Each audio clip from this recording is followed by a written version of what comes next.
اب ہم بس سے سوال و جواب کا تیسرا سیشن شروع کرتے ہیں، اور اس سیشن میں بھی کچھ ریٹن سوال میری طرف آئے تھے، تو میں چاہتا ہوں کہ افادہ عام کے لیے ان سوالوں کے جواب بھی میں آج کی اس مجلس کے تیسرے سیشن میں دے دوں۔ تو یہ 5 سوال ہیں، تو میں درخواست کروں گا کہ یہ جو سوال ہیں پڑھے جائیں اور پھر میں ان کا جواب دوں گا۔ تو یہ پہلا سوال ہے، قرآن مجید سے ثابت ہوتا ہے کہ اللہ تعالیٰ جب کبھی اپنے نبی کو غلام یعنی لڑکے کی بشارت دیتا ہے تو وہ غلام یعنی لڑکا ان کا جسمانی لڑکا ہی ہوتا ہے، اور یہ بات قرآن مجید کی 7 آیات سے ثابت ہے۔ تو آپ کس طرح کہہ سکتے ہیں کہ ذکی غلام حضور علیہ السلام کا کوئی روحانی لڑکا ہے، نہ کہ جسمانی؟ شکریہ، جزاک اللہ۔ تو میں اس سوال کے جواب میں چند گزارشات آپ صاحب کے آگے پیش کروں گا، تو اس کے بعد آپ لوگوں کو پتہ چل جائے گا یہ جو میں کہتا ہوں کہ وہ ذکی غلام جو ہے حضرت مرزا غلام صاحب کو جو بخشا گیا تھا وہ آپ علیہ السلام کا روحانی فرزند ہے، نہ کہ آپ کا جسمانی لڑکا۔ تو اس سلسلے میں یاد رکھیں کہ یہ بات قطعی سچ ہے کہ مبشر یا موعود بشارت کے بعد پیدا ہوتا ہے، بشارت کے وقت وہ دنیا میں نہیں ہوتا۔ یہ جو 7 آیات کا آپ نے ذکر فرمایا ہے، یہ 7 اس وقت بھی میرے پاس ہیں، لیکن میں ان 7 آیات کو تو تلاوت نہیں کروں گا کیونکہ وقت بہت زیادہ لگ جائے گا۔ میں صرف 1-2 مثالیں دے دیتا ہوں۔ پہلی بات یہ کہ سورۃ مریم میں جب فرشتہ حضرت مریم علیہ السلام کو ملتا ہے تو وہ اسے ذکی غلام کی بشارت دیتا ہے۔ تو جب بشارت دی فرشتہ نے مریم علیہ السلام کو، تو مریم نے کہا کہ میری ذکی غلام کیسے پیدا ہوگا، نہ میں شادی شدہ ہوں نہ میں بدکار ہوں۔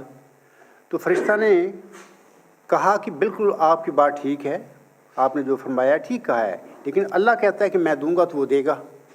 تو اللہ اسے نشان رحمت بنائے گا اور اسے لوگوں کے لیے ایک نشان بنائے گا۔ دیکھیں ان آیات میں بالکل اللہ نے مکالمہ اس انداز میں قرآن کریم میں پیش کیا ہے لوگوں کے آگے کہ جس سے پتہ لگ گیا کہ جب فرشتہ بشارت دیتا ہے مریم کو تو اس وقت وہ کہتی ہے میرے کیسے پیدا ہو گئے، یعنی اس وقت وہ نہیں تھا ذکی غلام کی۔ جب بشارت ہوئی مریم کو اس وقت ذکی غلام دنیا میں نہیں تھا، تبھی اس نے کہا نا کہ وہ میرے کیسے پیدا ہوگا۔ دوسری میں آپ کو مثال دیتا ہوں کہ سورۃ زاریات جو ہے اور سورۃ حجر میں اللہ تعالیٰ کے فرشتے حضرت ابراہیم علیہ السلام کو ایک علیم غلام کی بشارت دیتے ہیں۔ علیم غلام مینس کہ حضرت اسحاق علیہ السلام۔ تو میں ایک سورۃ زاریات کی چند آیات کا ترجمہ پڑھ دیتا ہوں تو آپ کو سمجھ آ جائے گی کہ جب بشارت دی جاتی ہے تو بشارت کے وقت وہ جو مبشر ہوتا ہے یا موعود ہوتا ہے وہ دنیا میں نہیں ہوتا۔ یہ اللہ تعالیٰ قرآن کریم میں اس انداز سے یہ مکالمے اللہ نے محمد صلی اللہ علیہ وسلم پر نازل فرمائے تھے جس سے یہ حقیقت ثابت ہو جاتی ہے۔ اور میں بعض کو سوچتا ہوں کہ ان اتنی باریک باتوں کی کیا ضرورت تھی اللہ تعالیٰ کے لیے کہ وہ قرآن کریم میں یہ بتاتا۔ تو پھر یہی بات میرے دل میں آتی ہے کہ آئندہ زمانے میں اس قسم کے فراڈ ہونے تھے دنیا میں۔ ایک بندہ ہے جس کے بعد وہ پیدا ہوتا ہے، اس کے بعد بشارتیں ہو رہی ہیں، وہ پہلے پیدا ہو چکا ہے لیکن وہ اپنے آپ کو اس پیشگوئی کا مصداق بنا کر بیٹھا ہوا ہے، جبکہ اس کے بعد 11 الہامی بشارتیں نازل ہوتی ہیں۔ یعنی کسی چیز کا بھی اس نے لحاظ نہ کیا اور ایک پیشگوئی پر جھوٹا دعویٰ کر قبضہ کر لیا۔ یہ اللہ کے علم میں باتیں تھیں، ہمارے علم میں نہیں تھیں۔ تو اللہ نے 1500 سال پہلے جب محمد عربی صلی اللہ علیہ وسلم پر یہ الہامی کلام نازل فرمایا تو یہ ساری حقیقتیں وہاں پہ کھول دیں تاکہ اس زمانے کے پھر جو معمور کھڑا کروں گا میں تو وہ اللہ سے علم پا کر یہ لوگوں کو بتائے گا دیکھو یہ تو سنت کے خلاف ہے، اللہ کی سنت ہی نہیں ہے یہ کہ ایسا وجود جو پیدا ہو چکا ہو اس کی دوبارہ بشارت دے، یہ نہیں ہو سکتا۔ میں وہ زاریات کی چند آیات کا ترجمہ پڑھتا ہوں اور یہ ترجمہ بھی مرزا طاہر صاحب نے جو کیا ہے وہ میں پڑھ کر سناؤں گا۔ یہ سورۃ زاریات کی آیت 25 تا 31 تک یہ ترجمہ ہے آیات کا۔ تو اس میں کیا تجھ تک ابراہیم کے معزز مہمانوں کی خبر پہنچی ہے؟ یہ معزز مہمان اصل فرشتے تھے۔ جب وہ اس کے پاس آئے تو انہوں نے کہا سلام، اس نے بھی کہا سلام، اور جی میں کہا اجنبی لوگ معلوم ہوتے ہیں۔ وہ جلدی سے اپنے گھر کی طرف گیا اور ایک موٹا تازہ بنا ہوا بچھڑا لے آیا، پھر اسے ان کے سامنے پیش کیا اور پوچھا کیا تم کھاؤ گے نہیں؟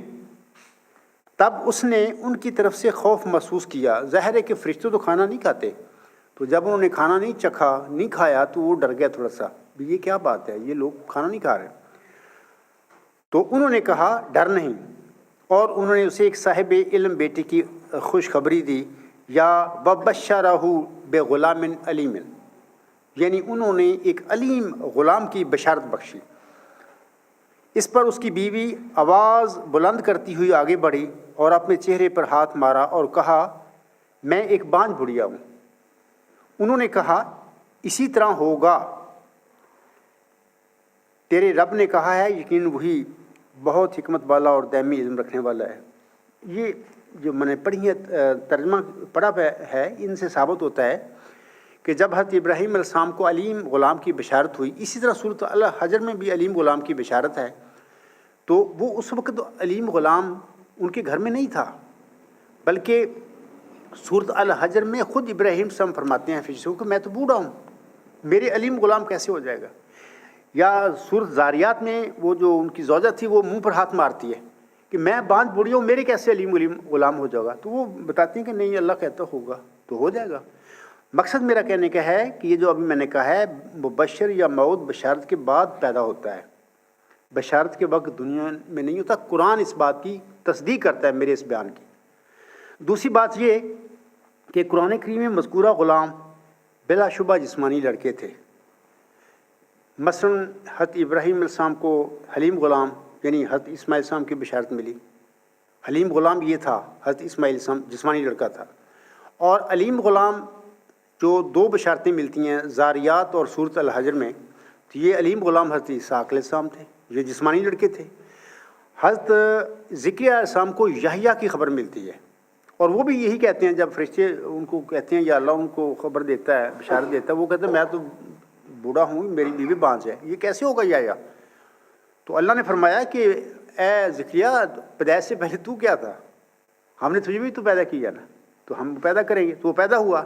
ایسے ہی مریم کے ہاں ابھی میں نے بتا دی ہے، ذکی غلام جب اس کی بشارت ملتی ہے وہ کہتی ہے میرے ذکی غلام کیسے ہوگا، میں شادی شدہ نہیں ہوں اور نہ میں بدکار ہوں۔ تو فرشتے کہتے ہیں بھی اللہ نے کہا ہے میں دوں گا، وہ دے گا، اور پھر پیدا ہوا، اور اسی کا نام مسیح عیسیٰ ابن مریم ہے سورۃ آل عمران میں۔ تو یہ جو میں بتا رہا ہوں آپ لوگوں کو کہ یہ جو جسمانی لڑکے ہیں، سوال میں بھی یہ کہا گیا ہے کہ یہ جسمانی لڑکے تھے، تو یہ تو اس میں کوئی دو رائے نہیں ہے، ہم اتفاق کرتے ہیں۔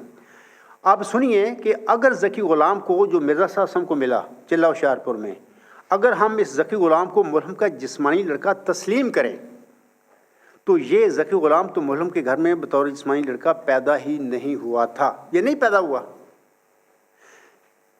اور میں اسی سے میں بتاؤں گا کہ نیوز نمبر 160 جو ہے، پورے الہام وہاں پہ درج ہیں، اور 13 مبشر الہام آتے ہیں، وہ لوگ پڑھیں الغلام.com پہ، پورے تاریخ کے ساتھ میں نے نوٹ کیے ہوئے ہیں، لکھے ہوئے ہیں۔ تو وہ تو پیدا ہی نہیں ہوا۔ اچھا، جب وہ پیدا ہی نہیں ہوا تو اس طرح حضور صاحب کے الہاموں اور آپ کے دعوی پر سوال پیدا ہو جاتے ہیں کہ بھی یہ کیوں نہیں پیدا ہوا؟ کیونکہ ابراہیم کو علیم غلام کی ملی بشارت، وہ پیدا ہوا، حلیم کی ملی، وہ پیدا ہوا، اور زکریا السلام کو یحییٰ کی ملی بشارت، وہ پیدا ہوا۔ مریم بغیر شادی کے وہ کہتی ہے میرے کیسے پیدا ہوگا؟ اللہ نے کیا ہوگا؟ فرشتوں میں کیا ہوگا؟ وہ ایک غیر شادی شدہ عورت کے گھر میں پھر ذکی غلام اللہ نے پیدا کر دیا۔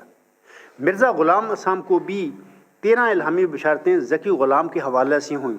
3 بشارتوں میں تو خود ذکی غلام اللہ فرماتا ہے، اور باقی بشارتوں میں کبھی اس کو حلیم فرماتا ہے، کبھی اس کو مظہر الحق والعلا کا ان اللہ نزل من السماء، کبھی حلیم غلام، تو یہ ساری، کبھی یحییٰ کہتا ہے، یہ سارے بشارتیں دیتا ہے۔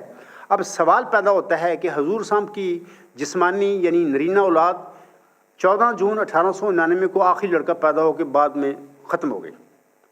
اچھا، اس 14 جون 1899 کے بعد بھی 8 الہامی بشارتیں ہوتی ہیں، جن میں ذکی غلام کے لفظ بھی ہیں، حلیم غلام کے بھی ہیں، نافلہ غلام پہ بھی۔ اچھا، یہ لڑکے کیوں نہیں پیدا ہوئے؟ یہاں سوال جو میں نے کہا نا بھی پیدا ہوتا ہے، سوال یہی پیدا ہوتا ہے کہ اگر مرزا غلام صاحب اپنے دعویٰ میں سچے تھے اور یہ الہام بھی سچے الہام تھے، تو یہ غلام اگر لڑکے تھے جسمانی تو کیوں نہیں پیدا ہوئے؟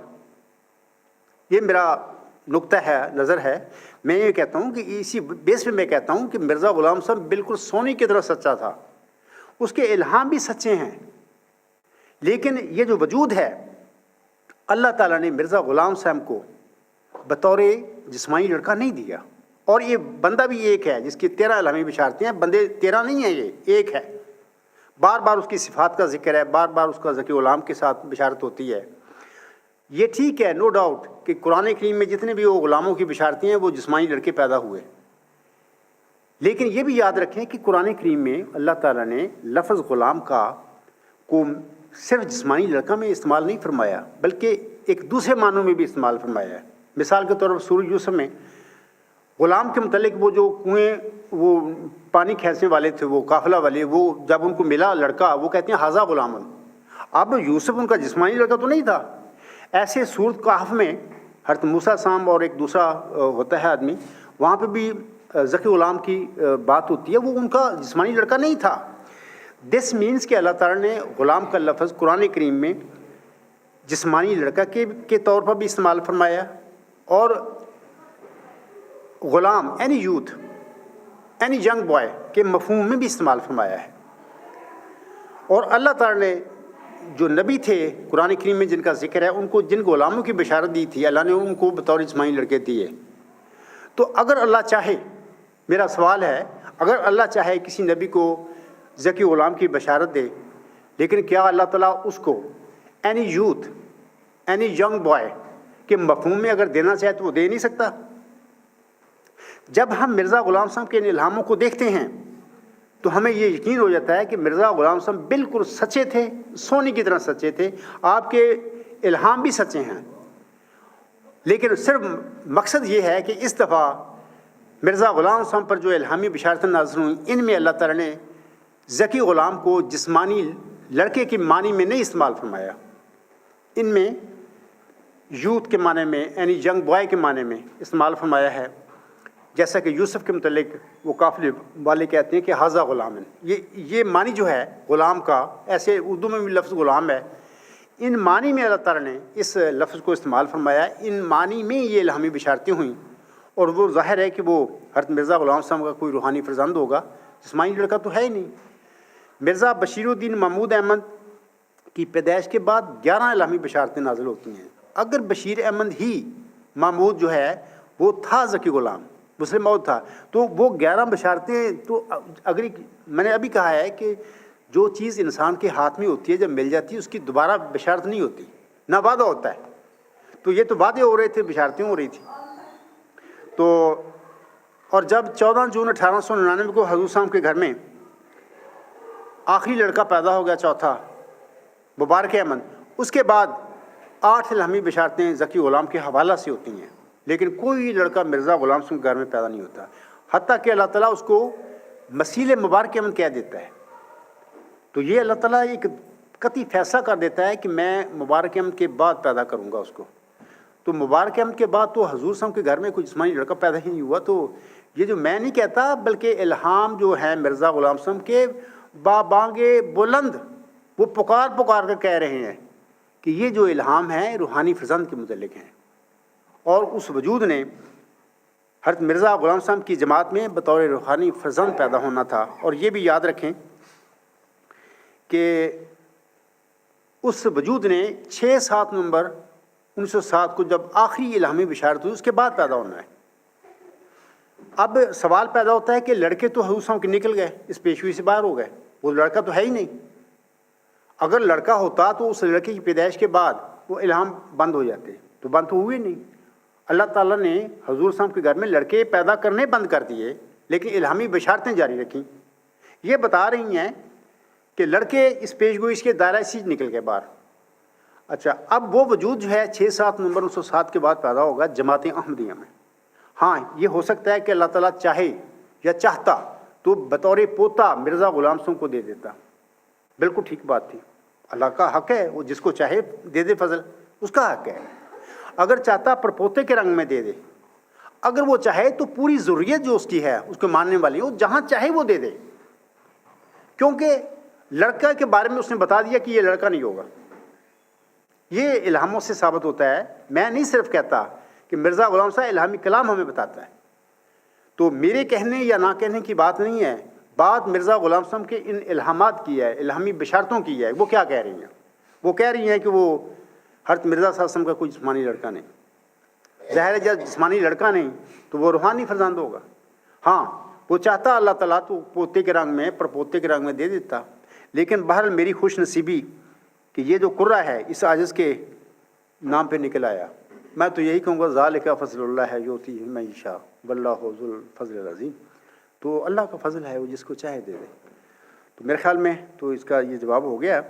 تو اب یہ بھی پتہ لگ گیا ہوگا کہ یہ جو الہامی بشارتیں ہیں اور لڑکوں کو باہر نکال دیتی ہیں کہ وہ لڑکا نہیں ہوگا ذکی غلام، وہ روحانی فرزند ہوگا. جب لڑکا نہیں ہے تو پھر روحانی فرزند ہے. تو میں نے اس کی تفصیل بتا دی ہے. تو آگے پھر اگلا سوال. دوسرا سوال ہے 20 فروری 1886 کی الہامی پیشگوئی میں وعدہ دیا گیا ذکی غلام اگر حضور علیہ السلام کا کوئی روحانی بیٹا تھا تو وہ روحانی بیٹا حضور علیہ السلام کا کوئی جسمانی بیٹا بھی تو ہو سکتا ہے، اور اگر نہیں ہو سکتا تو اس کی کیا دلیل ہے؟ یہ ٹھیک ہے آپ کی بات کہ اگر اللہ چاہتا تو یہ جسمانی لڑکا بھی کے طور پر بھی دے سکتا تھا. تو اس کی ایک نشانی ہونی تھی کہ جب اللہ تعالیٰ اس لڑکے کو دے دیتا تو اس کے بعد یہ بشارت کا سلسلہ بند کر دیتا. اس کی وعدہ نہ دیتا، بشارت نہ دیتا. یہ اللہ کا کام ہے، میرا نہیں ہے. لیکن اللہ تعالیٰ نے لڑکے دینے بند کر دیے. الہامی بشارتیں ذکی غلام کی چل رہی ہیں. تو یہ اللہ کا فیصلہ مان لو. یعنی میں اپنی جماعتی مجھے قبرستان کے لوگوں سے کہتا ہوں کہ ضد نہ کرو، اللہ سے نہ لڑو. تم اللہ کا کچھ بھی نہیں بگاڑ سکتے. یہ اللہ کے فیصلے ہیں، ان کو مان لو، اس میں آپ کی فلاح ہے. تو یہ لڑکا بالکل اگر اللہ چاہتا تو دے سکتا تھا. میرا اس میں کوئی اعتراض نہیں ہے، نہ میں ڈس ایگری کرتا ہوں، لیکن اللہ نے دیا نہیں ان کو. دوسری بات یہ ہے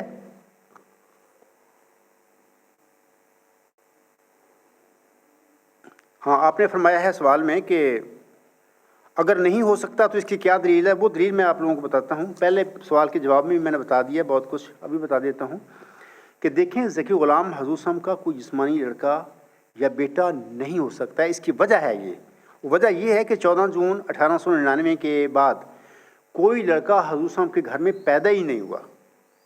لیکن ذکی غلام کی بشارتیں ہوتی رہیں. ان الہاموں کے مطابق ذکی غلام نے 6-7 نومبر 1907 کے بعد جماعت احمدیہ میں پیدا ہونا تھا. لہٰذا یہ جسمانی لڑکا نہیں ہو سکتا. لیکن اگر اللہ تعالیٰ چاہتا تو آپ کی جسمانی نسل میں سے پوتا یا پرپوتا یا کوئی اور ہو سکتا تھا. جیسے کہ ابھی میں نے بتایا آپ لوگوں کو کہ یہ اللہ تعالیٰ کا فضل ہے. وہ جس طرح چاہتا اپنے ملہم پر کر دیتا. ملہم کی خواہش بھی تھی. میں نے اکثر اپنے مضامین میں، اپنی تقاریر میں، اپنے خطبات میں لوگوں کو بتایا. بڑی جانبداری سے میں کہا کرتا ہوں کہ اگر اللہ چاہتا تو یہ فضل اس کا ہے. اگر وہ چاہتا تو ملہم کو دے سکتا تھا. ملہم کی بھی الہاموں سے پتہ چلتا ہے جو انہوں نے ذرا تشریحات کی ہیں حضور سامنے کہ وہ سمجھ رہے تھے کہ یہ میرا کوئی لڑکا ہے. سمجھنا، خیال کر لینا تو کوئی گناہ کی بات نہیں ہے. یہ ایک قیاس تھا ان کا، انہوں نے کیا. لیکن اس قیاس کو پوری کرنا نہیں کرنا ہی تو اللہ کا کام ہے. تو بہر اللہ نے جو ان الہاموں کی شکل میں ملہم پر نازل فرمایا اس سے یہ قطعی طور پر یہ ثابت ہو گیا کہ یہ جو وجود ہے اگر اللہ چاہتا تو بطور لڑکا دے سکتا تھا، لیکن نہیں دیا اللہ نے.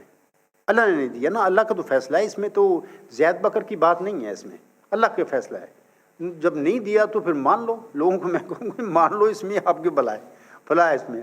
اس پہ مقابلہ نہ کرو اللہ کا. تم اپنے طور پر نہیں بنا سکتے کسی کو ذکی غلام. جب اللہ نے نہیں بنایا کسی کو مرزا غلام صاحب کسی لڑکے کو، تم کیسے بنا دو گے؟ اچھا، علاوہ اس کے میں بتانا چاہتا ہوں کہ ذکی غلاموں سے متعلقہ مبشر الہاموں کا حضور صاحب کی نرینہ اولاد کے انقطاع کے بعد نازل ہونا اس حقیقت کی قطعی دلیل ہے کہ ذکی غلام حضور صاحب کا کوئی جسمانی لڑکا نہیں ہو سکتا. ہو نہیں سکتا. اگر میرے الہام میں پیش کروں وہ چھوڑ دو، ان کو رد کر دو، کیونکہ میں تو مدعی ہوں. یہ الہام مرزا غلام احمد صاحب کے ہیں. وہ حق معدل تھے، آپ نہیں ہیں. یہ جو بناتے پھر رہے ہیں یا بنتے پھر رہے ہیں ذکی غلام، یہ نہیں ہے حق معدل، وہ تھا. تو حکم و عدل کے الہام اس بات کا فیصلہ کر رہے ہیں کہ وہ ذکی غلام محمدی مریم مرزا غلام سم کا کوئی جسمانی لڑکا نہیں، اللہ نے دیا ہی نہیں بطور جسمانی لڑکا، کیسے ہو سکتا تھا؟ ہاں، ان کے بیٹے نے یہ دعویٰ بحال کیا، وہ سارا جھوٹا دعویٰ کیا، اس کے متعلق میں پہلے بہت کچھ بیان کر آیا ہوں، مجھے تفصیل نہیں بتاتا. تو اللہ تعالیٰ نے پھر وہ جھوٹے دعوے کے بعد اس کو پکڑا بھی، اور ایک نشان کے طور پر پکڑا، اور سارا یہ ربا میں مسجد مبارک میں یہ ہوا. اس کے باوجود ہی میں کبھی کبھی سوچتا ہوں کہ لوگوں کی آنکھیں کیوں بند ہیں، کیوں نہیں کھلتی ان کی آنکھیں؟ کیوں یار اللہ سے کیوں لڑتے ہو؟ آپ لوگوں کے سامنے مسجد مبارک میں اللہ تعالیٰ نے اس بندے کی شہر قطع کر دی دائیں ہاتھ سے پکڑ کے. آپ نے کیا کر لیا اللہ کا؟ پھر اللہ ان آیات میں بتاتا ہے کہ تم کوشش کر کے بھی اس بندے کو بچا نہیں سکتے مجھ سے. باڈی گارڈ موجود ہیں، اسلحہ موجود ہے، اس کے باوجود اللہ تعالیٰ نے اس کو دائیں ہاتھ سے پکڑا اور اس کی شہر قطع کر دی. اور پھر یورپ تک آئے، پھر وہ بیچارے، تو ثبوت موجود ہیں کہ اس کی جو وطین ہے قطع اللہ نے کر دی تھی. تو یہ جھوٹے مفتری اللہ جو ہوتے ہیں ان کا یہی انجام ہوتا ہے. تو اللہ تعالیٰ اپنے جو ہمارے قبرستانی احمدی بھائی ہیں ان کو تھوڑا سا آنکھیں کھولیں، جاگیں. یہ جو نشہ عقیدت کا آپ کو دیا گیا ہے اس سے باہر نکلیں. اللہ کے پاس آپ نے جانا ہے. میں بار بار اور میرے ساتھی بار بار آپ لوگوں کو بتا رہے ہیں، ہمارا اس میں کیا ہے؟ ہم تو حقیقت بتا رہے ہیں آپ لوگوں کو. آپ ہم سے غصہ کرتے ہیں نا، میری مخالفین ہوئے ہیں بھئی، وہ جمبا صاحب یا اس کے ساتھی یہ کیسے کہتے ہیں؟ بھئی ہم سچ کہہ رہے ہیں. ہمیں ہماری اسٹیٹمنٹ کو، ہمارے بیان کو غلط ثابت کر دو، دلیل سے ہم مان لیں گے، لیکن آپ کر ہی نہیں سکتے. کیا مت تک آپ جب سمجھتے ہیں اس بات کو، مرزا طاہر سمجھ گیا تھا کہ یہ کیا آ گیا میرے آگے، تو اس کی ٹانگوں نے جواب دے دیا. وہ چل نہیں سکتا تھا بیچارے سے. آپ نے دیکھا ہوگا وفات سے پہلے 8-10 مہینے جو اسی خطبات 5-5 منٹ کے، وہ کیسے چلتا تھا. یہ سچائی کا روپ تھا، سچائی نے اس کو پکڑ لیا تھا. لیکن وہ بندہ بڑا ہوشیار تھا اور بڑا سمجھتا تھا میں بڑا حرفان مالا ہوں. اللہ کے آگے کیا چیز ہے انسانوں کی؟ اب وہ آخرت میں پھر رہا ہے بھاگتا کہ کسی طریقے سے میری آواز دنیا تک چلی جائے کہ ہم غلط تھے، عبدالغفار بالکل سچا تھا. تو اللہ کرے لوگوں کی آنکھیں کھلے اور ان کو اس غلطی کا احساس ہو جائے. تو مجھے امید ہے کہ یہ جو سوال تھا کہ 20 فروری 1886 کی لمحی پیشگی میں وعدہ دیا گیا ذکی غلام اگر حضور صلی اللہ علیہ وسلم کا کوئی روحانی بیٹا تھا تو وہ روحانی بیٹا حضور صلی اللہ علیہ وسلم کا کوئی جسمانی بیٹا بھی تو ہو سکتا ہے. بالکل ہو سکتا ہے، میں نے بتا دیا ہے. لیکن دینا نہ دینا ہمارا کام نہیں ہے، یہ اللہ کا کام ہے. ہو سکتا تھا اگر اللہ چاہتا، لیکن اللہ نے نہیں چاہا. دوسرا یہ کہ اور اگر نہیں ہو سکتا تو اس کی کیا دلیل ہے؟ یہ دلیل میں نے آپ کو بتا دی ہے کہ 14 جون 1899 کو حضور صلی اللہ علیہ وسلم کے گھر میں اللہ نے نرینہ اولاد کا سلسلہ بند کر دیا، لیکن الہامی بشارت ذکی غلام کی جاری رکھی. 14 جون کے بعد 1899 کے بعد بھی 8 الہامی بشارتیں، جن میں ذکی غلام، مظہر الحق والعلا، نافلہ اور یحییٰ، یہ ساری بشارتیں موجود ہیں. وہ اگر وہ جسمانی لوگ کدھر گیا تو مرزا غلام صاحب کے دعوے پر سوال اٹھتے ہیں. یہ جو دعوے کر کے بیٹھے ہیں جھوٹے، یہ تو ایک دوسرے اینگل سے اگر دیکھیں تو انہوں نے مرزا غلام صاحب کی صداقت پر حملہ کر دیا. یہ لوگ مرزا غلام صاحب کے دعوے کو جھٹلا کر بیٹھے ہوئے ہیں. یہ احمدی کیسے ہو سکتے ہیں؟ اور میں بار بار بلا رہا ہوں اس کی طرف کہ آؤ لوگوں، ادھر آؤ، حق اور سچ کی طرف آؤ. لیکن ان کی طبیعت نہیں کرتی، یا جو بھی ہے دنیا داری مفادات ہیں ان کے. اللہ ان پر رحم کرے اور ان کو حق اور سچ کو پہچاننے کی بھی توفیق بخشے اور قبول کرنے کی بھی توفیق بخشے. اگلا سوال. تیسرا سوال ہے، آپ کیسے کہہ سکتے ہیں کہ خلیفہ ثانی پیشگوئی مسلم موعود کے دائرۂ بشارت میں نہیں آتے؟ حضرت مسیح موعود علیہ السلام کو ذکی غلام یعنی مسلم موعود سے متعلق جو الہامات خلیفہ ثانی کی پیدائش کے بعد ہوتے رہے، وہ اس لیے بھی تو ہو سکتے ہیں کہ اللہ تعالیٰ نے ابھی ان کو روحانی مقام پر فائز کرنا تھا، اور یاد دہانی کے طور پر اللہ تعالیٰ ذکی غلام سے متعلق الہامات کو دہراتا رہا تا لوگ اس پیشگوئی کو بھول نہ جائیں. سامعین کرام، میں جواباً گزارش کرتا ہوں اس سوال کے جواب میں کہ یاد رکھیں کہ بشارت ہمیشہ اس کی ہوتی ہے جو چیز ابھی ملنی ہو. ملی ہوئی یا بخشی گئی چیز کی بشارت کا کوئی جواز یا تک نہیں بنتا.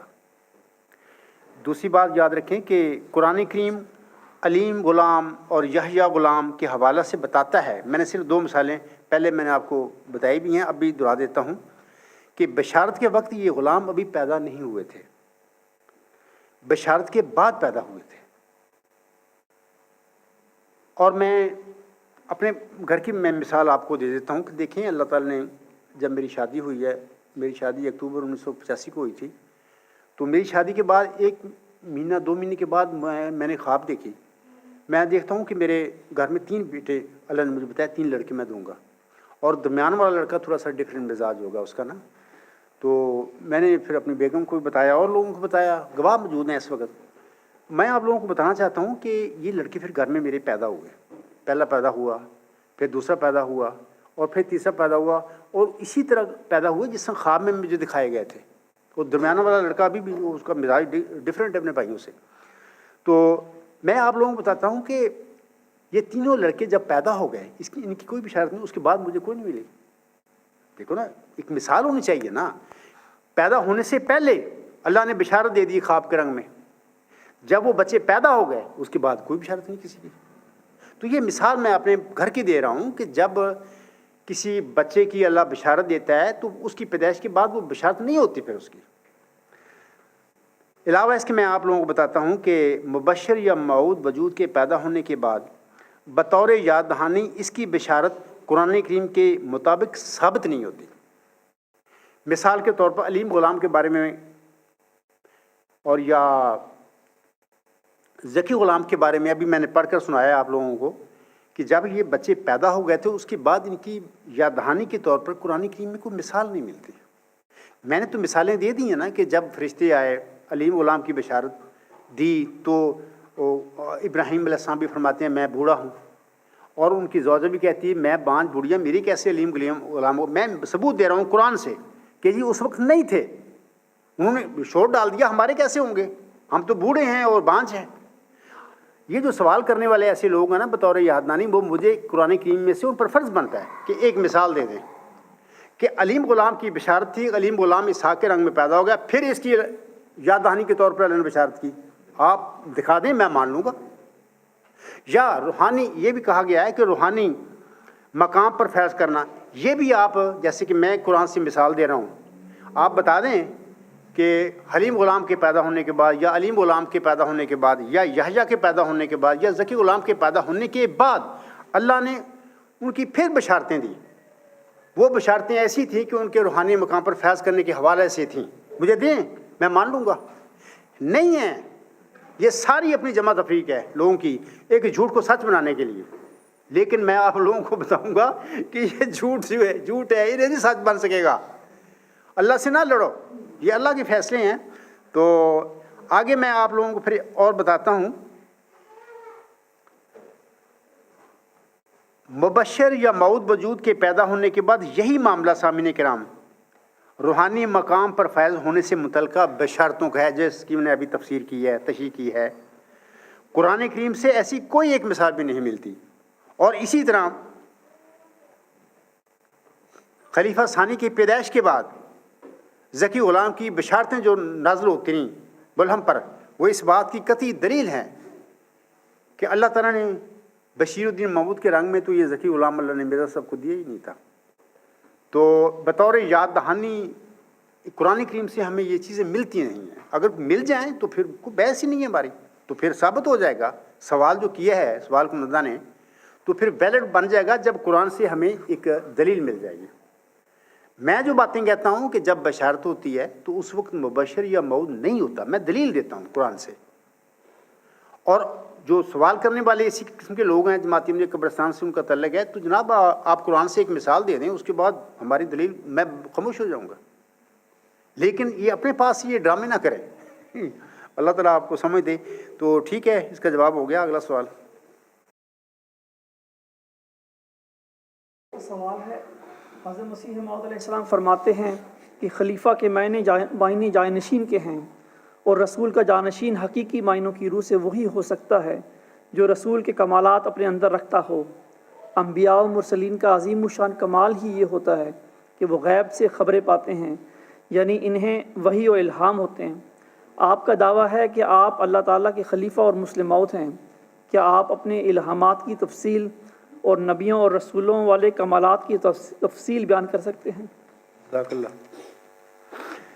اس سوال کے جواب میں خاکسار گزارش کرتا ہے کہ خاکسار نے غیب کی خبروں اور اپنے خوابوں اور الہامات کا ذکر اپنے مضامین اور خطبات میں، اپنی تقریر میں بارہا کیا ہوا ہے۔ میں یہاں پر چند مضامین کا حوالہ دے دیتا ہوں۔ یہ آرٹیکل نمبر 68 الہامی دعویٰ اور قرآن کریم کی روح سے اس کی سچائی، یہ پڑھیں، مضمون ہے، اس میں آپ کو جو سوال میں جو پوچھا گیا ہے وہ چیزیں مل جائیں گی۔ دوسرا مضمون نمبر 73 یعنی 73 مئو ذکی غلام مسیح الزماں کی صداقت، اس میں بھی یہ چیزیں ساری آپ کو ملیں گی، وہ جو آپ میں سوال کنندہ نے مجھ سے پوچھی ہیں۔ اور ایک مضمون ہے 88 اس کا عنوان ہے نشان چاہیے۔ آپ وہاں پہ پڑھیں اس مضمون کو، انشاءاللہ آپ کو یہ جو سوال میں جو باتیں پوچھی ہیں ان کا ہی میں نے ذکر کیا ہوا ہے۔ علاوہ اس کے خاکسار کو مبارک سجدہ سے اٹھنے کے بعد اگلے دن یا اسی دن یہ جو ورچوئس گارڈ کا الہام ہوا ہے، کوئی 36 سال ہو گئے ہیں میں الہاماً یہ بتا رہا ہوں کہ یہ اللہ کا الہام اس آیت کے دل پر نازل ہوا، تو آپ لوگوں کو چاہیے، سوال کرنے والے جو ہیں میرے بھائی ہیں، ان کو چاہیے جو میں کہہ رہا ہوں وہ الہام ہے، مان لو اس کو، یہ الہام ہے۔ علاوہ اس کے ابھی میں نے اس غالباً مجلس سوال جواب کے ہی سیشن میں پہلے اپنی وہ منظوم الہامی دعا یا اشعار پڑھ چکا ہوں، وہ سارے 8 شعر ہیں، وہ الہامی ہیں، میں نے تو بنائی نہیں، میں تو شاعر ہی نہیں ہوں، تو وہ اللہ کی طرف سے دل میں پیدا ہوئے اور میں نے لکھ لیے۔ تو یہ خدا تعالیٰ کے جو مرسلین ہوتے ہیں، مجددین ہوتے ہیں، ان کے ساتھ اللہ کا یہی معاملہ ہوتا ہے۔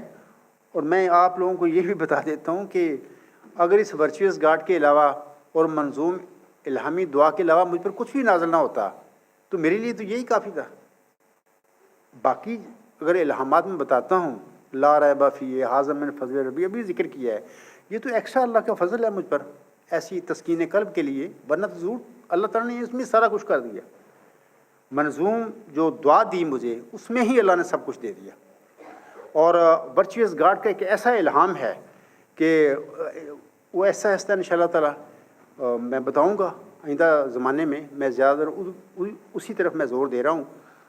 وہ انشاءاللہ اب نیا جماعت احمدیہ اسلاف کی پسند کی طرف سے پرنٹ ہو کر وہ شائع ہوگا اور دنیا میں انشاءاللہ تعالیٰ وہ ہر جگہ جائے گا۔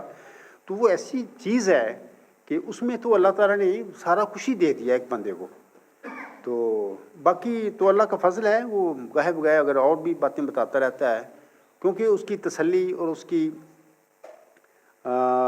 ہلا شیری ایک لفظ ہے، کہہ لیں کہ وہ اپنا کمزور بندہ ہوتا ہے، اس کے ساتھ ہلا شیری اس کی رہتی ہے، تو یہ چیزیں اس بندے کو طاقت دیتی ہیں، اللہ کی مدد اس کے ساتھ ہوتی ہے۔ تو یہی اللہ تعالیٰ کے برگزیدہ جو مرسل ہوتے ہیں ان کا یہی سلسلہ ہوتا ہے۔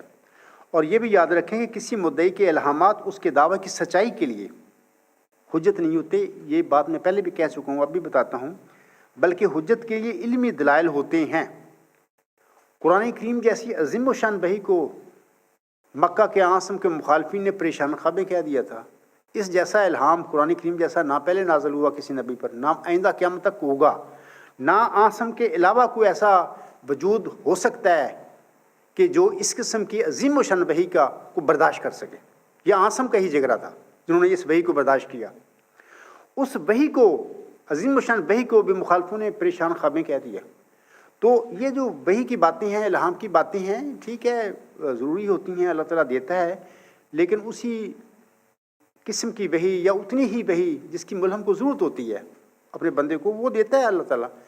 تو باقی میں نے ابھی بتا دیا ہے کہ 1 صدی پہلے امت مسلمہ میں یہ عقیدہ بد پیدا ہوا تھا کہ وحی اور الہام کا سلسلہ اب بند ہو چکا ہے، تو قرآن کی وحی نازل ہوگی، اب وحی نہیں ہوگی۔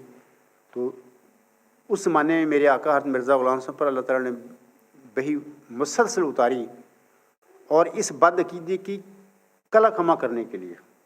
لیکن اب تو کوئی ایسی بات نہیں ہے، جماعت احمدیہ کے سب لوگ مانتے ہیں اس بات کو، ویسے عملاً وہ جھٹلا چکے ہیں، کہتے ہیں زبان سے وحی ہوتی ہے، لیکن اگر کوئی کہہ دے تو اس کو پر خراج مخاطب ہو جائے گا۔ لیکن ویسے حضرت مرزا صاحب نے بتایا ہوا ہے کہ جی یہ سلسلہ قیامت تک بند نہیں ہو سکتا، یہی تو اصل زندگی ہے انسانوں کے لیے، یہی تو اللہ کا چہرہ ہے جس کے ذریعے عام بندہ جو ہے اللہ کا جلوہ دیکھتا ہے، اللہ کی وجود پر یقین اس کو ملتا ہے۔ اور میں نے یہ بھی کہا ہے کہ اگر کسی کو یہ جاننا ہو کہ مدعی کے الہامات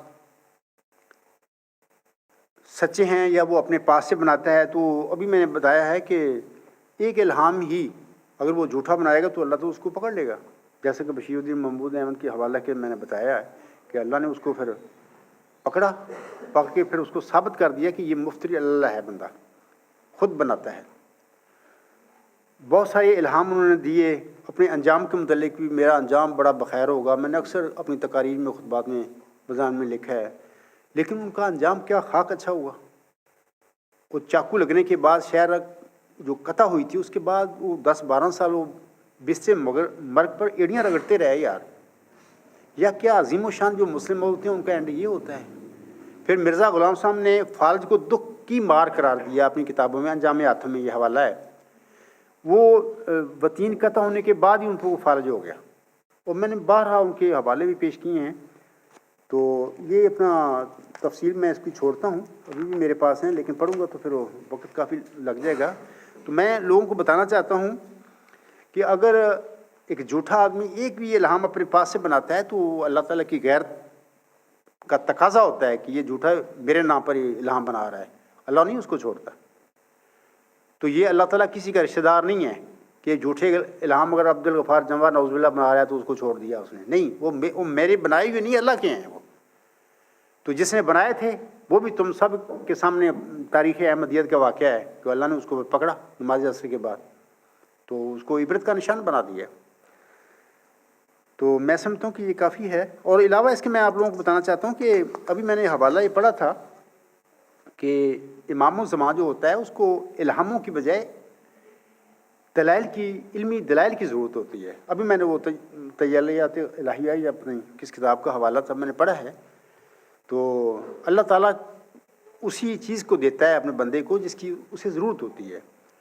الہاموں کی جتنی ضرورت ہوتی ہے وہ الہام بھی دے دیتا ہے، اور پھر جو علمی اور دلائل کی جو اس کو ضرورت ہوتی ہے تو اللہ تعالیٰ اس کو دلائل دیتا ہے۔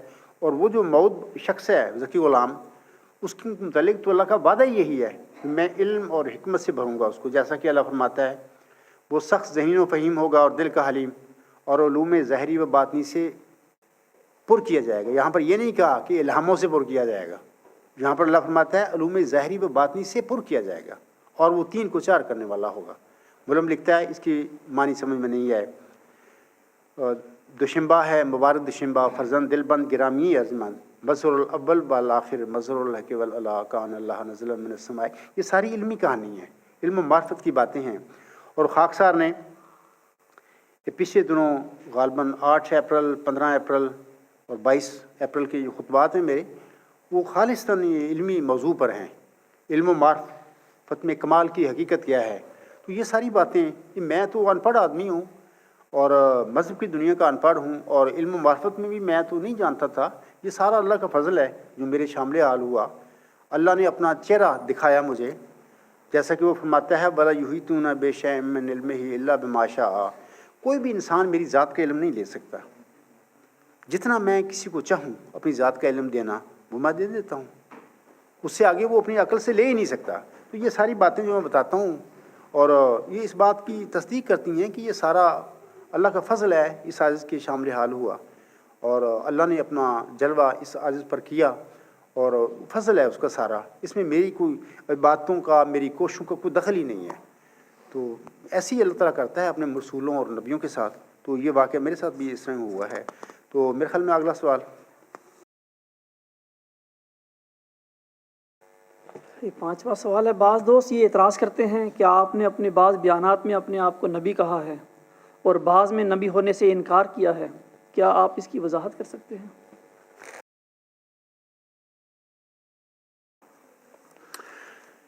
اس سوال کے جواب میں خاکسار کی گزارش ہے کہ جب بھی میں نے اپنے نبی ہونے سے انکار کیا تو اس کا مطلب یہ ہے کہ میں کوئی آسم کی غلامی سے باہر آزاد نبی نہیں ہوں، کوئی مستقل نبی نہیں ہوں۔ میں آسم کی فیض سے آپ کی امت میں ہی اللہ تعالیٰ نے اس عاجز کو ذکی غلام مسیح الزماں یا 15ویں صدی ہجری کا مجدد کہہ لیں، اس عاجز پر فضل کیا ہے۔ اور جیسے کہ میں ابھی پہلے بھی بتا چکا ہوں کہ ذکی غلام اور مجدد جو ہوتا ہے ہر زمانے کا نبی ذکی غلام بھی ہوتا ہے، مجدد بھی ہوتا ہے، پہلے میں تفصیل بتا چکا ہوں۔ تو اس لحاظ سے جب میں کہتا ہوں کہ میں اپنی نبوت کا انکار کرتا ہوں تو امتی نبوت ہے، یہ کوئی مستقل نہیں، آزاد نہیں۔ اور امت محمدیہ میں آسم کے بعد قیامت تک یہ سلسلہ جاری و ساری ہے، اور اللہ تعالیٰ جس کو چاہے گا اس انعام سے سرفراز فرما دے گا، یہ اس کی عطا ہے۔ تو جب بھی میں نے اپنے آپ کو نبی کہا ہے تو امتی اس سے مراد ہے، آزاد مستقل نبی نہیں۔ اور بعض میں جب میں نے نبی ہونے سے انکار کیا ہے تو مستقل یا آزاد نبی ہونے سے انکار کیا ہے، جس کی اپنی کوئی شریعت ہوتی ہے، جو پہلی شریعتوں کا پیروکار نہیں ہوتا۔ اس قسم کی جو نبوتیں ہوتی ہیں، میں نے اس قسم کی نبوت کا کبھی ذکر نہیں کیا اپنے متعلق۔ ہاں، امتی نبی، اور اس کی تفصیل میں پہلے کافی بتا چکا ہوں، تو وہی میں حوالہ ایک بار پھر پڑھ دیتا ہوں، جس کا میں ابھی پہلے بھی ذکر کر چکا ہوں۔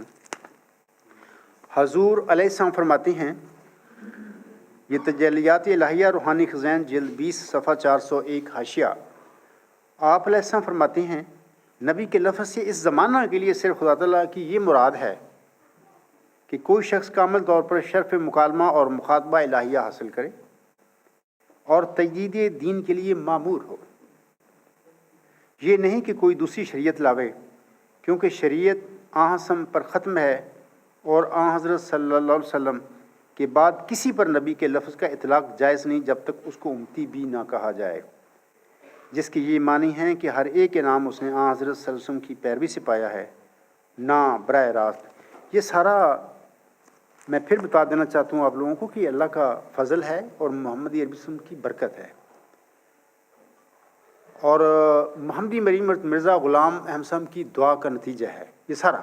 یہ میں تو ایک کمزور انسان ہوں، بہت ہی کمزور ہوں، لیکن اللہ تعالیٰ چاہے تو کمزوروں کو بھی علم دے دیتا ہے، اپنی انعامات بخشنا چاہے تو وہ بخش سکتا ہے۔ تو یہ اس سے کوئی کسی کو انکار نہیں کرنا چاہیے، یہ دروازہ ہمیشہ کھلا ہے، یہ بند نہیں ہو سکتا۔ یہی تو ہماری زندگی ہے کہ اللہ تعالیٰ کا چہرہ اس دنیا میں ہم دیکھیں۔ قرآن کریم میں آتا ہے کہ جو اس دنیا میں اندھے ہیں وہ قیامت کے دن بھی اندھے ہی رہیں گے۔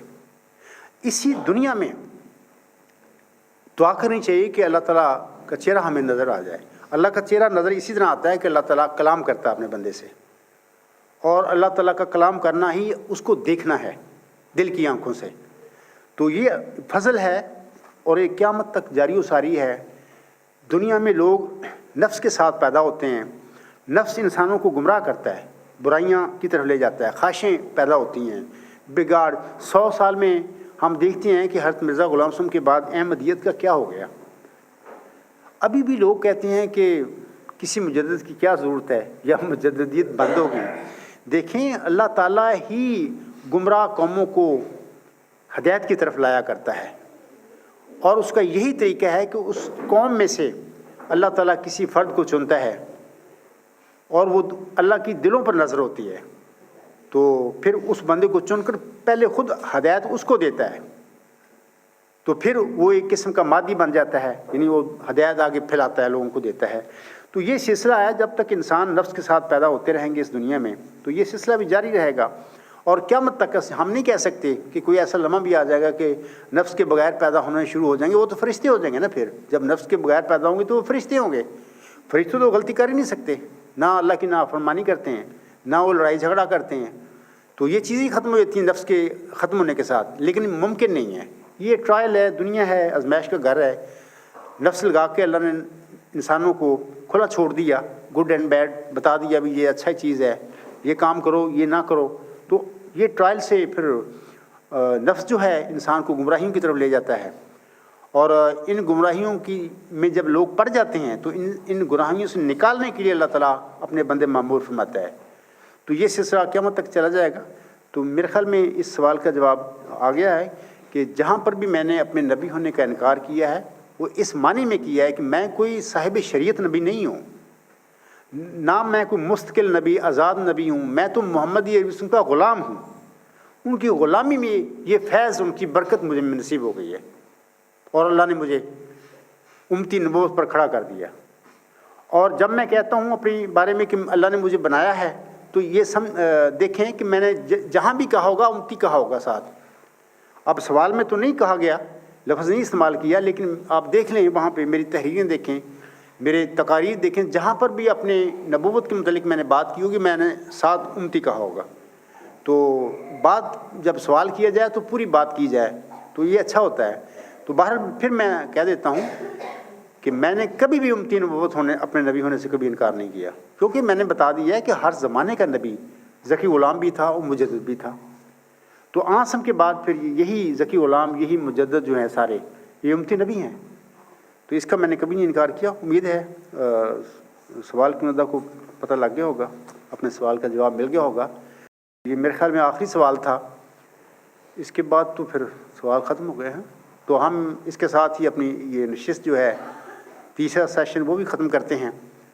تو جزاک اللہ سامعین کا بھی، انہوں نے بڑے صبر کے ساتھ بیٹھ کر یہ میری جواب بھی سنے اور سوالات بھی سن لیے. اللہ تعالیٰ سب کو اس کا فیض بخشے، اور یہ جو کمزوریاں ہیں انسانوں میں اللہ تعالیٰ سے دعا کریں اللہ تعالیٰ ہماری ان کمزوریوں کو دور فرمائے اور ہمیں توفیق بخشے کہ ہم اللہ تعالیٰ کا دامن پکڑ لیں. بس وہ حفاظت ہے، اس کی حفاظت میں ہم آ جائیں تو نفس جو بہکاتا ہے اس کی شر سے ہمیشہ اللہ سے دعا کرتے رہیں کہ اے اللہ ہمیں اپنے نفس کی شر سے بچا. تو پھر اللہ تعالیٰ جب دعا کرتا ہے آدمی صدق دل سے تو اللہ قبول کرتا ہے، وہ اس کو بچاتا ہے. تو یہ جو ہمارے قبرستانی بھائی احمدی ہیں، ہم اکثر وہ ہم سے ناراض ہو جاتے ہیں کہ ہمیں قبرستان کہتے ہو. بھائی دیکھو، آج آپ اٹھ کے آؤ، آپ کے خلیفہ صاحب آ جائیں، آپ کے مولوی صاحب آ جائیں، میرے ساتھ بات کریں، جو علمی باتیں ہیں مذہب کی سچائی کا پتہ چل جائے، تو ہم نہیں کہیں گے آپ کو قبرستان. ہم تو اس لیے کہتے ہیں کہ آپ کا حال ہی مردوں والا ہے، آپ کو کر دیا گیا ہے، آپ کیوں نہیں بولتے؟ وجہ کیا ہے ہمیں بتائیں. تو دیکھو جو ہم بات کر رہے ہیں وہ تو وہی بات کہہ رہے ہیں جو الہامی پیشگی مسلم موت میں آتی ہے. اے مظفر تجھ پر سلام، خدا نے یہ کہا تا وہ جو زندگی کے خواہاں ہیں موت کے پنجہ سے نجات پاویں، اور وہ جو قبروں میں دبے پڑے ہیں باہر آویں. تو ہم غلط کیا کہتے ہیں؟ آپ قبروں میں دبے پڑے ہو. ہم بار بار جگا رہے ہیں آپ کو کہ نکلو باہر، نکلو باہر. آپ نکلنے کا نام ہی نہیں لے رہے. الٹا ہمیں کہتے ہیں کہ آپ ہمیں قبرستان کیوں کہتے ہو؟ بھائی آپ تو قبروں میں دبے پڑے ہو، تو باہر نکلیں، آزاد دنیا میں اللہ کی بات کریں، اللہ سے انعام پائیں، فیض پائیں. یہ نعمتیں بند نہیں ہیں. قبرستانی خلیفوں نے جو بنے پھرتے ہیں نام یہ انہوں نے بند کر دیں، کیونکہ اگر یہ سلسلہ جاری ہے تو ان کا دھندا نہیں چلتا. انہوں نے 100 سال سے لوگوں کو اسیر بنایا ہوا ہے، غلام بنایا ہوا ہے. بل معذرت سے میں بعض اوقات میرے سامعین غصہ کرتے ہیں، جناب صاحب سخت زبان استعمال کرتا ہے، میں کیا کروں؟ میں خوشی سے نہیں کہتا یہ باتیں، تکلیف میں کہتا ہوں. ایک کڑوی دوائی کے طور پر آپ لوگوں کو پلاتا ہوں تاکہ آپ تھوڑا سا اثر لیں اس بات کا. اٹھیں. اگر نعوذ باللہ من ذالک عبدالغفار جنبا جھوٹا اس کو پکڑتے کیوں نہیں؟ اس جھوٹے کو اس کے گھر کیوں نہیں پہنچاتے؟ کیوں مرے پڑے ہو قبروں میں؟ تو یہ باتیں دلیل ہے اس بات کی کہ ہم صحیح کہتے ہیں کہ تمہاری جماعت باقی قبرستان بن چکی ہے. تو اللہ تعالیٰ آپ سب پر فضل فرمائے. وما علینا الا البلاغ، وآخر الدعوانا الحمد للہ رب العالمین.